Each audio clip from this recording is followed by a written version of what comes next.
against the law to look this damn good. Watch out now. Cause baby, I feel real good and I wish I would. Watch out now. It's gotta be against the law. Wake up! Yep, it's that time again. Vape AM brought to you by vapors1.com. I'm your host, Anthony Ramella. All right, first things first, guys. I Vape, I Vote shirts. Still available on the website, and this is a great year for that with all of the things that are going on with the Congress, the House of Representatives, and also with the new presidential election just right around the corner. So it's time to kind of make your voice be heard. Get over there and get a t-shirt. It's not very much, $10, $12, something like that. We'll get it shipped out to you. If you need any of those Phoenix bands, these Stop Smoking bands that we give away for free, just throw a couple of those on the order as well. We've got some great prices over there. And I'm going to tell you guys about this right now just because we're not going to have a show tomorrow. Our release for this week is going to be Sad Boy's Shamrock Cookie. So that should be a pretty cool one. I've got a chance to try a sample before we ordered it. And man, probably it just reminds me so much of like that Girl Scout Thin Mint cookie. If you haven't tried this flavor yet, it will be available for testing in the stores tomorrow as well as for sale. Time to go there and get some. Should be on the website later on in the day on Friday. So just want to give you guys a heads up about that. And our prices on Sad Boy, I don't think you could beat them online. So take a minute, vapors1.com. All right, enough about shameless plugs. Let's get on with the show. All right, we do pretty much the same thing every day. Do a little history, do a little birthdays, do a little Wake and Vape news. So today I found this one kind of interesting just because when it comes to political things, we look to those people to have our best interest at heart. We find that those, we vote these people into place because we think that they have our, best interest at heart when it comes to the laws and the regulations that they pass. Back in 1969, Senator Edward Kennedy pleads guilty to leaving the scene of an accident after the Chappaquiddick car accident killed Mary Jo Kopechne. All right. This is a senator and literally was involved in a car accident that killed a woman and waited a week to let people know that he had left the accident. This is not the kind of person that I want representing me, and I would hope that you guys feel the same way about that as well. So just a little bit of history. I like to bring these things up so it's something that we don't repeat, but when we're looking at people that are in authority over us, we need to make sure that we're holding them to a higher standard. And this is one of those situations that if you didn't know, and this is all the same Kennedys that we're used to in politics, but this is Edward Kennedy that did this, and this is a shameful thing that happened in our past. Let's not repeat it. All right, guys, if you notice, the title of the show today was, people that careers are over. And so let's go on to some birthdays because that's where this kind of comes into play with this. So one of the birthdays we have for today is one of the Golden Girls. Estelle Getty's birthday would have been today. She was on the Golden Girls. And the funny thing is, if you ever watched that show, which probably a lot of you haven't unless you're a little bit older, she was actually the youngest cast member but played the oldest old woman on the show, which was really funny. The only person that's still alive that was on that show is one of my favorite old lady comedians, and that's Betty White. So if you guys aren't familiar with that, you can take a look at that. The other one that I have for you today, which is their career is also over, is Walter Payton. If you don't know who Sweetness is, he was a running back for the Chicago Bears, one of the most all-time greats when it came to running backs. So just wanted to send out a special happy birthday to Walter Payton as well. And then last but certainly not least on this list, it is also Matt LeBlanc's birthday today. Now, if you don't know who he is, he played Friends. He played on the show Friends. He played Joey on that show. And I haven't seen him in much lately either, so I'm going to kind of add him to that list. Anyway, just a little fun to have this morning. All right, guys, let's get on to some Wake and Vape news. Got a couple of things to talk about this morning.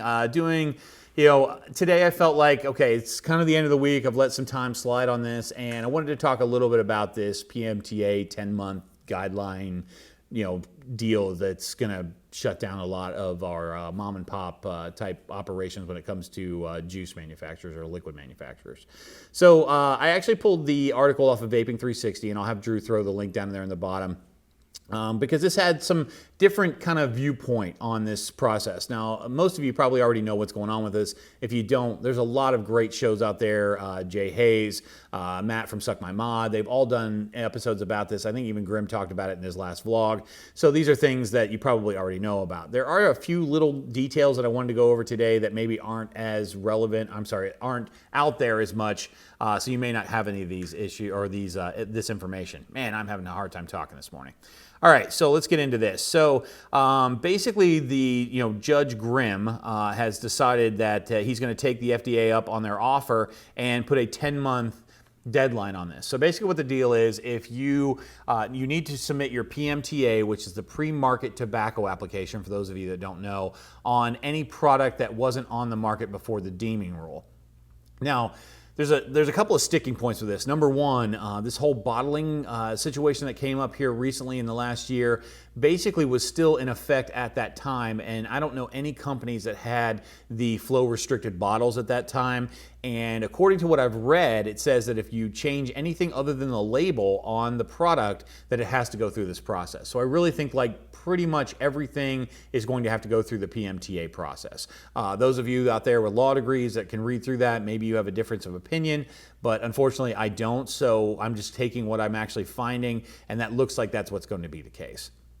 So the order, the judgment went through, and it looks like those PMTAs are due by May 11th, 2020. That is the deadline for getting those in. Basically what it says is, and I'm going to read some of this so I don't misquote, we will be able to leave products on the market for up to 1 year after you submit your PMTA while it's going through FDA considerations. But it also says here, he also stated that the FDA can exempt products from the application process for good cause on a case-by-case basis.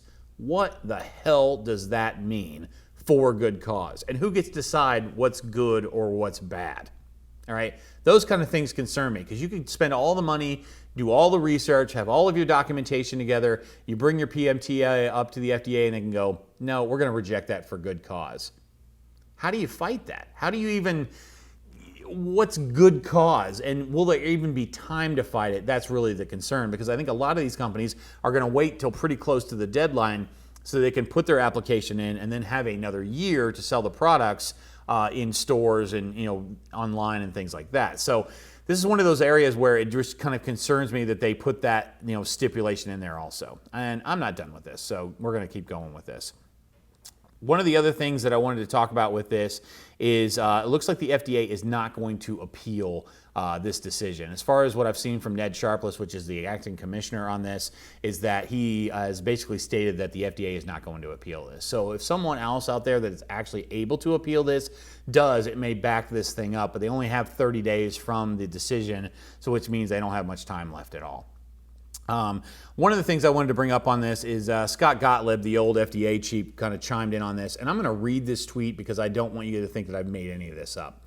The FDA submission to court, largely accepted today, is consistent with my view that a spike in youth use necessitated earlier application deadlines and restrictions on flavors. By marketing to kids, e-cig makers squandered the opportunity we sought in 2017. This is coming from the same guy that extended these in the first place. Okay, he extended this all the way out to 2022. So I don't know why he's so flip-floppy when it comes to this stuff, because he said then it wasn't because he wanted to allow these products to be on the market. He basically said it because he didn't have the people or the ability to even go through all of this process, even if everybody had turned their stuff in on time. That's why they moved the deadline back. I don't know what's changed with that. I don't know if they've hired 100,000 people at the FDA to deal with this, but the amount of PMTAs that I expect to be, at least given to the FDA is going to be quite large. I don't think a year is going to be anywhere near enough time to fix that situation. So obviously, this is a lot of my personal opinion. This is just kind of how I feel about this, but I really feel like that this whole situation is just so screwed up that I think it's just, they're going to find out that this is not going to work, and I think it's going to be just a little bit too little too late, unfortunately. Basically what one of the last part of this article that I'll read to you here, it says that nothing in the FDA guidance document offered any hope for small manufacturers. It would be a fool's errand to gamble millions of dollars on applications that are unlikely to meet the high bar of proving that the products are appropriate for protection of public health. And even with what Juul's doing by hiring on scientists to try and move this forward, one of the big stumbling blocks that they're going to get into is part of the PMTA process says that you can have to show that in no way are you advertising these products to underage users. I think you'd have to live in a hole in the ground to think that that hasn't been pushed in the media enough. And I don't think you'll be able to find anyone that is oblivious to that enough to know that they have to take it without that stipulation in there. So I really think that Juul's even going to have a hard time getting through, and they'll throw millions and millions of dollars at this to try and make this happen. So enough about that. Like I said, I just wanted to kind of give you a quick deal on that. Drew's going to throw the links down in the description so you can read the whole article. I would encourage you to do quite a bit of research on this so that you know what I'm talking about. But if you're a juice manufacturer out there or a liquid manufacturer and you don't know that this is coming, obviously you haven't been paying attention. But number two, please take the time to look into this, because this is going to affect your livelihood quite severely. All right. Now, the last little bit of news I want to talk about with you guys today is something that's not really vape related. Unfortunately, I've seen a lot of CBD products coming through the Vape Expo. So I'm seeing that is going to be one of the newer things. And because CBD has been made legal through the Farm Bill, and a lot of states have actually just went ahead and legalized it as well, because of the THC levels are really non-existent in CBD products, you're going to see a lot more of those kind of things on the market. Well, those of you that are familiar with Post Malone, which is a rapper that I am a fan of, he has joined forces with a company. I'm going to read the name of this company, which I really think is what it's called, but it looks like Chappaquiddick.